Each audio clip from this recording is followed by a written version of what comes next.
Zachary Gardiner. I don't know if you could tell from my tie or my belt or my socks that I have on, but I am in fact a Marylander, and I am from Maryland, and I do love our flag. So I decided to make a presentation today about the history of the flag.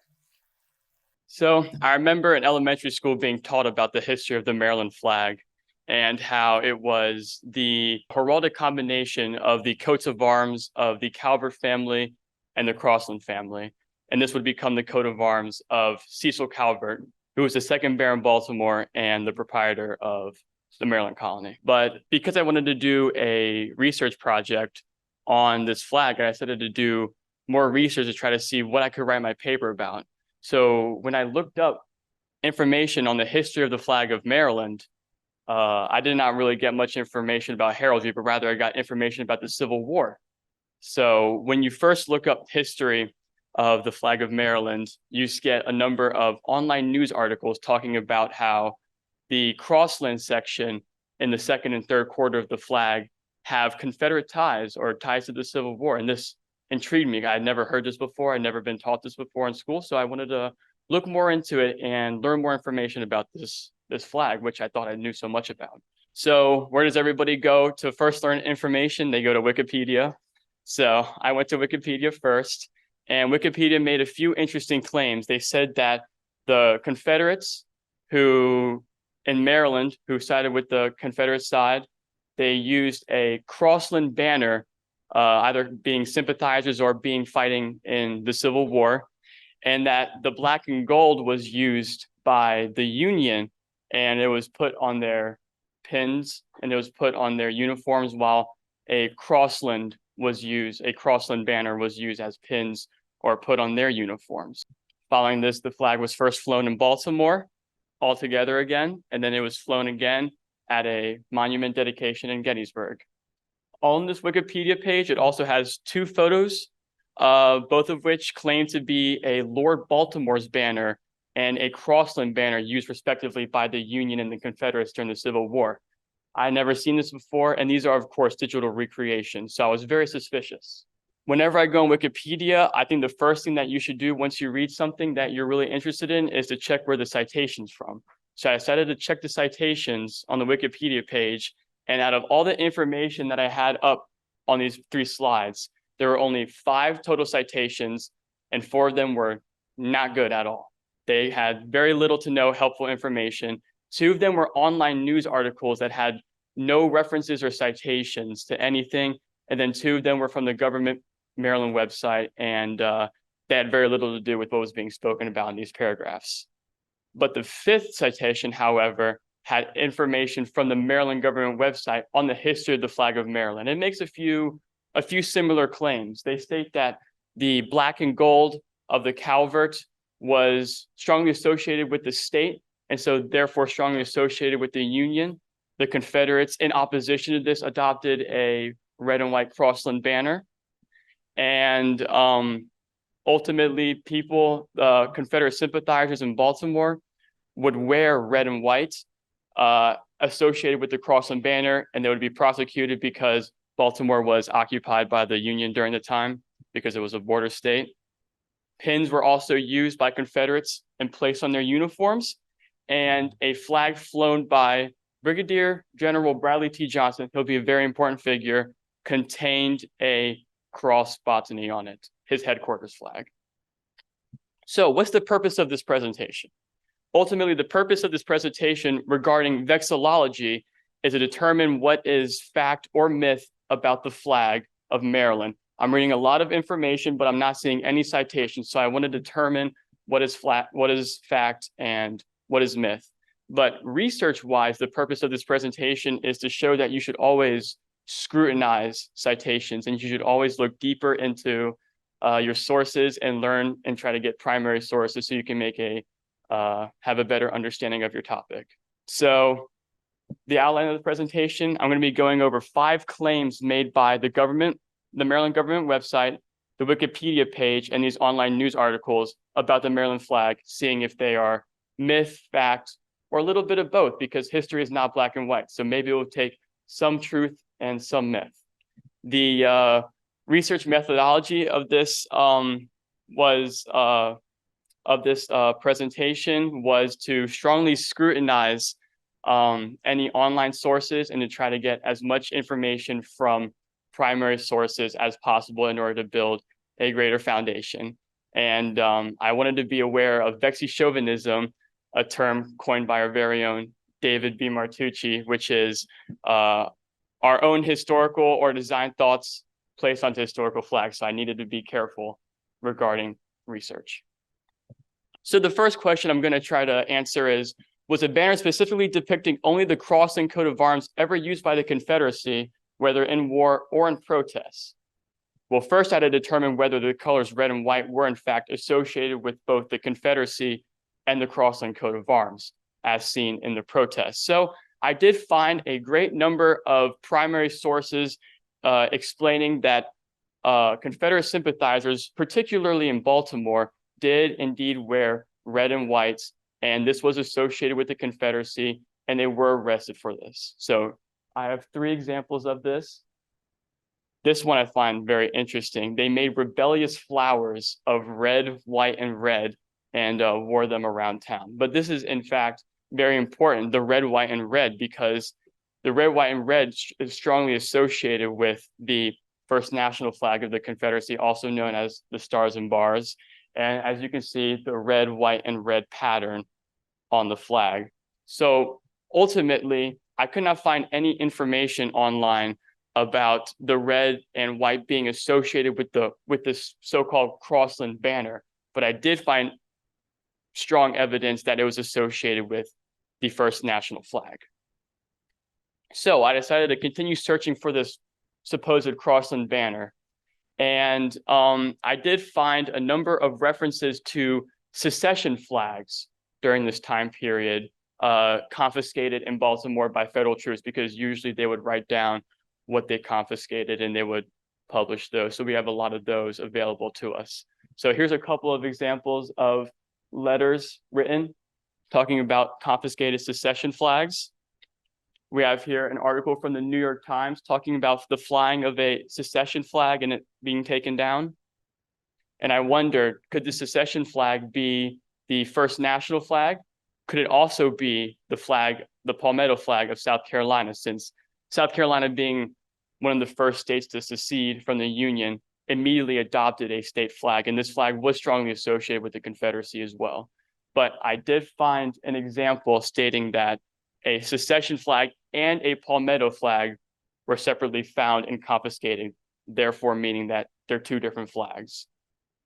So I finally found my answer in the 5th source that I found, a letter written by Baltimorean Cosmo Mackenzie, who wrote, "I send you on the sample of a secession flag. You'll see it looks a little like our Star-Spangled Banner."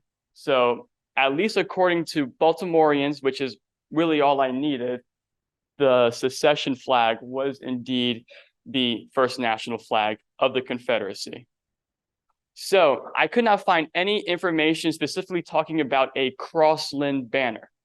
So where could the idea that a Crossland banner having been existed come up in the first place? Well, it most likely comes from the headquarters flag of Brigadier General Bradley T. Johnson, who was in charge of the Confederate Maryland Line, a group of Confederate soldiers who fought in the Civil War, who were all from Marylanders and left to go to Virginia. So as you can see, this is the headquarters flag right here. It does contain a red cross botany on it, and while it's not the flag depicted on the Wikipedia page, it is most likely the flag where the myth first began to perpetuate. And as you can see, it's also on the gravestone of Bradley T. Johnson, as well as a monument to the 2nd Maryland Infantry who fought under him. So the second question I'm going to be answering is, was the Crossland coat of arms popularized in retaliation to the use of the Calvert coat of arms as a symbol of the Union? So first, I found this very interesting source written by the just mentioned Brigadier General Bradley T. Johnson, who stated that once the South began to secede during the Civil War, that the state flag of Maryland was everywhere substituted and the black and gold was everywhere saluted. I was like, I thought that the Confederates were more associated with the Crossland banner as opposed to the black and gold. So I decided to look more into this and see were Confederates flying a Lord Baltimore's banner. So it is possible the Wikipedia page and the Maryland government website at least say that during this time period, a unofficial blue state flag was being flown to represent the state. This is similar to most of the states we have today, just a blue banner with the seal of Maryland slapped right on top of it. So I had to prove that this flag was not a blue flag, but rather a flag specifically depicting the black and gold Calvert coat of arms. So first I determined what the correct seal would be on this flag. And this helped me a lot because when you first research the flags, the blue flags, a great number of examples of vexy chauvinism comes up. A lot of just a blue background with the modern Maryland seal slapped on front of it. And obviously that is not historically accurate because they used a different seal during this time period. So I knew that these were not the correct flags. The first example that I found as a primary resource of a blue flag was in the Constitution and bylaws of the 5th Maryland Regiment, who they're also very important. They later became the Maryland National Guard. They adopted in 1867 the blue flag as their regimental flag. This is the earliest example of the blue flag that I found. The blue flag was again flown at the dedication to the tomb of President Grant. And a blue flag was gifted to the 5th Maryland Regiment during the Spanish-American War when they were deployed. However, it's most likely that this blue flag was given to this regiment not because it was an unofficial state flag during the time period, but rather because it was the standard for a regimental flag in the United States, a blue banner with a seal related to the company on top of it.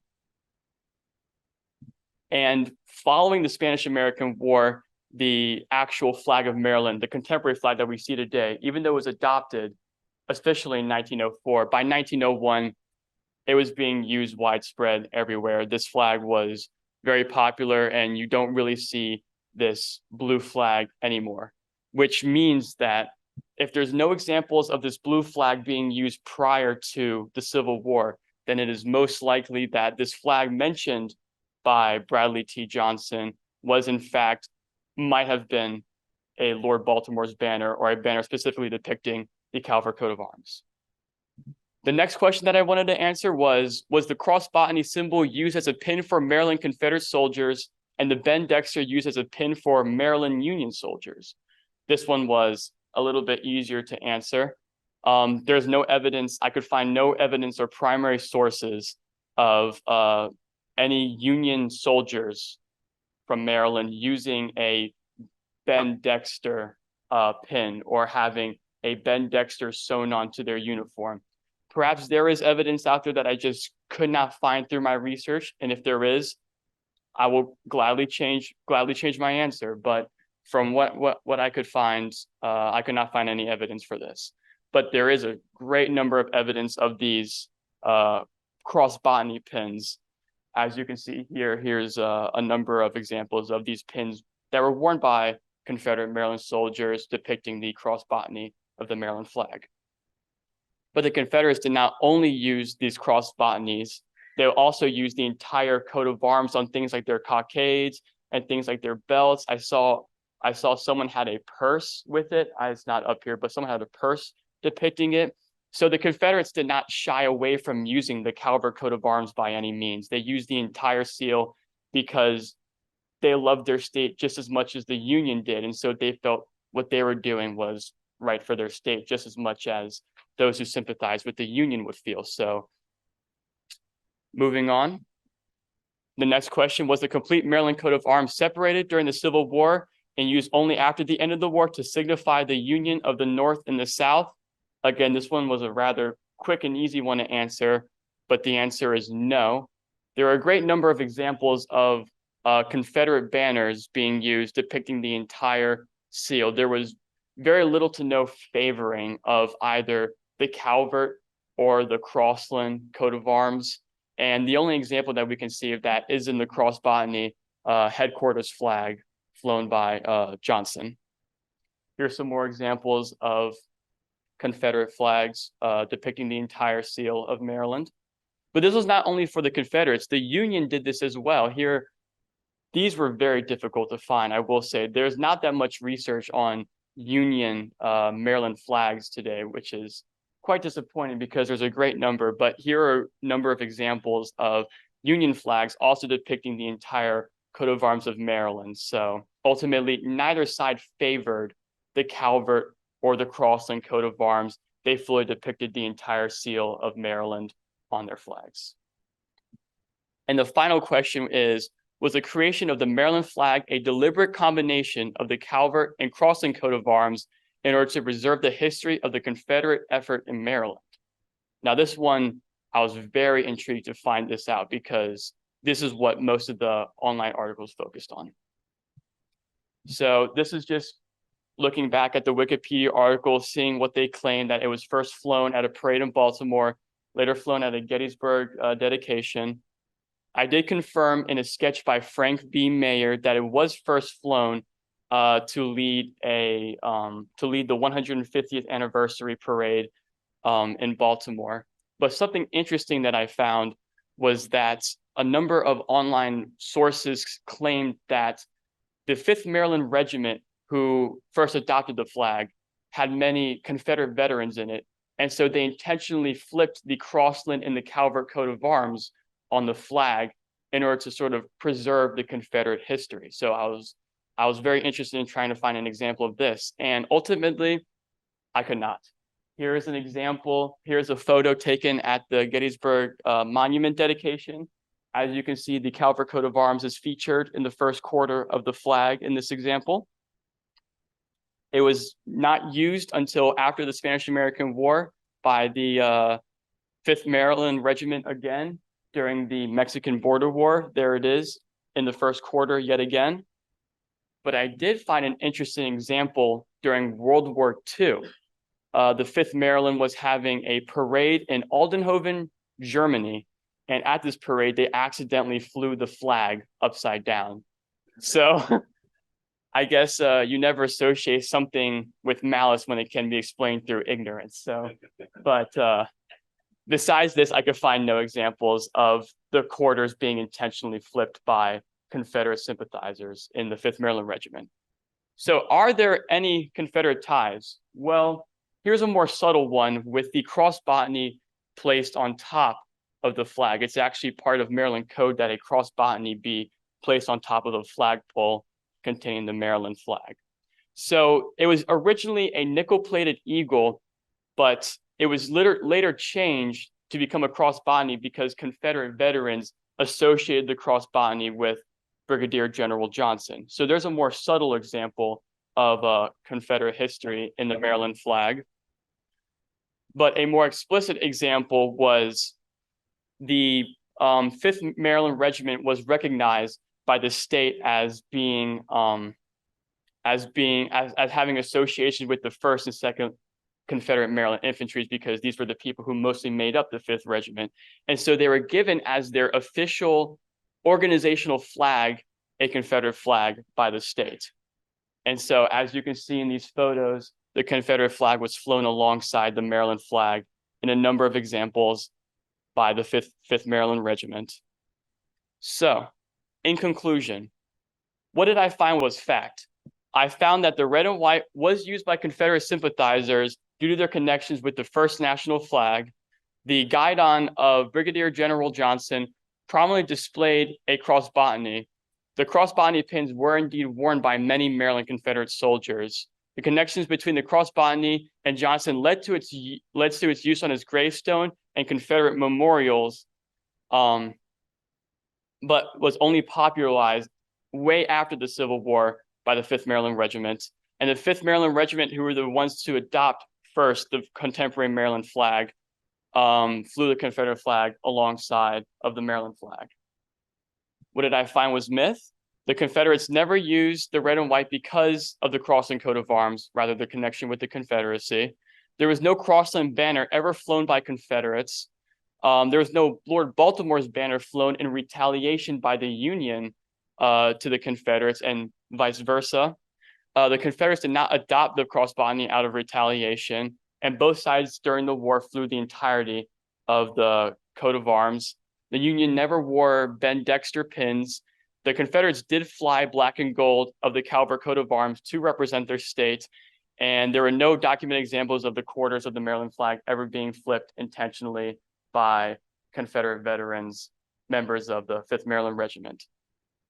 So, in conclusion, it's very important that if you're untrustworthy of a source, you continue to look into it and you heavily scrutinize secondary sources or facts that you find online that don't contain any citations. So flags have not been as historically prevalent as they have throughout history until today. And so it's always important that you don't look at the history of flags through a contemporary point of view, but rather you go back and you find these primary sources and you analyze that from the time period so that you can have a better representation of the differences between vexillological genres today. And my last point, I have no secondary citation is legitimate unless it can be assorted by a primary example, because bias and misrepresentation are always prominent, and especially online.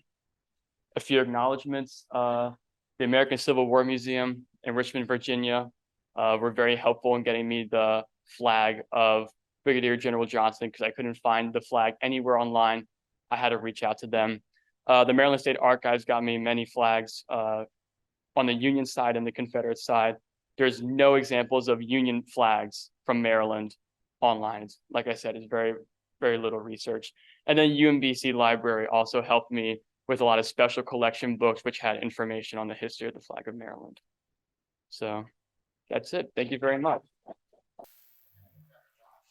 I could find no connection between the Crossland family and the Confederate cause. I think it was solely for design purposes. It was easy to make in metal, and I actually had a source on one of the slides. Obviously, I didn't read everything on the slides because I had so many sources, but it said that when metal was not being used, they would just like sew it on because it was just an easy design to have and an easy representation of that they were Marylanders and also part of the Confederacy. So it was really their Maryland heritage. That's right. I actually read a really cool source that said on 1 street in Baltimore, they had signups to join the Union Army, and then 1 block down they had signups to join the Confederate Army. So Maryland being a border state, being a slave state, but still being in the Union was extremely divided. That's why you get flags on both sides. Yes, I wrote a rather extensive 45-page paper on this, so I hope to get this published eventually, whether in the Raven or somewhere else. But definitely, I do want to publish it because I have a lot of primary resources that I very extensively scrutinized and made sure that they were unedited, no bias or anything, just from the time period's bias, but not from today's bias. So. Oh, well, of course, because right as of now, the Wikipedia page is still half incorrect, as I showed. So, as the Wikipedia claims that there's a Crossland banner, there was never a Crossland banner. The Union flew Calvert in retaliation. They had pins. Obviously, all this stuff I could find no evidence for. So, yes, absolutely.